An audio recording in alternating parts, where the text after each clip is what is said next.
السلام علیکم ورحمۃ اللہ۔ جی آپ کی پوسٹ میں موجود تیسرا سوال، زید نے زینب کو طلاق دی، زید نے زینب کو طلاق دے دی، 3 طلاقیں وقفے سے طلاق بائن ہو گئی۔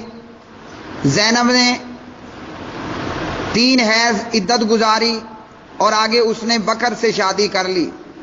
اب بکر سے کچھ عرصہ اس کے ساتھ گزارنے کے بعد زینب نے بکر سے خلا لے لیا۔ خلا یافتہ عورت کی جو عدت ہے وہ 1 حیض ہے۔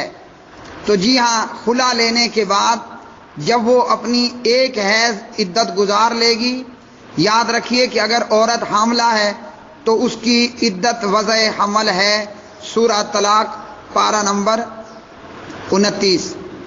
جب عورت نے خلا یافتہ عورت نے اپنی عدت گزار لی ہے تو وہ دوبارہ زید سے نکاح کر سکتی ہے۔ اب اس کی دلیل کیا ہے؟ اس کی دلیل طلاق بائن کے بعد اس نے شادی کی، بکر نے اسے طلاق دی یا بکر مر گیا، اس صورت میں 4 ماہ 10 دن یا 3 ماہ 3 حیض عدت اس نے گزاری، اب دوبارہ وہ زید سے شادی کر سکتی ہے۔ تو خلا جو فسخ نکاح ہے اس کی بھی عدت ہے 1 حیض۔ عدت گزارنے کے بعد زینب زید سے پہلا سابقہ خاوند سے نکاح کر سکتی ہے۔ اب اس کی دلیل کیا ہے؟ اس کی دلیل ہے قیاس۔ اب مقلدین کہیں گے اہل حدیث قیاس کو نہیں مانتے، یا جیسا کہ اس پوسٹ کے عنوان سے پتہ چل رہا ہے، اہل حدیث اجتہاد کو یا اجماع کو نہیں مانتے۔ اہل حدیث قیاس کو بھی مانتا ہے، اجتہاد کو بھی مانتا ہے، اور اجماع صحابہ اجماع امت کو بھی مانتا ہے۔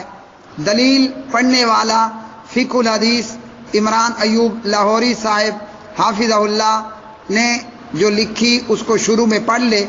الحمدللہ اہل حدیث ان تمام چیزوں کو مانتا ہے۔ ہاں اس وقت نہیں مانتا جب رائے قیاس اجتہاد وغیرہ وغیرہ صحیح اور صریح نص کے خلاف ہو۔ تو خلا یافتہ عورت خلا کی عدت گزارنے کے بعد اپنے پہلے خاوند سے نکاح کر سکتی ہے طلاق کی قیاس کرتے ہوئے، اور قیاس کرنا نبی صلی اللہ علیہ وسلم سے ثابت ہے۔ ایک آدمی نے کہا کہ میری والدہ فوت ہو گئی ہے اور اس کے ذمے روزے تھے، کیا میں اپنی والدہ کی طرف سے روزے رکھوں؟ نبی صلی اللہ علیہ وسلم نے فرمایا اگر تیری والدہ کے ذمے قرض ہوتا تو ادا کرتا؟ اس نے کہا جی ہاں کرتا۔ تو آپ نے فرمایا پھر تو والدہ کی طرف سے روزے رکھ۔ صحیح بخاری باب من مات وعلیہ صوم صام عنہ ولیہ۔ یہ دلیل ہے کہ خود نبی صلی اللہ علیہ وسلم نے قیاس کی بات کی۔ تو قیاس جو صریح اور صریح نص آیات قرآنیہ اور صحیح حدیث کے خلاف نہ ہو، قیاس کرنا صحیح اور جائز ہے۔ واللہ اعلم بالصواب۔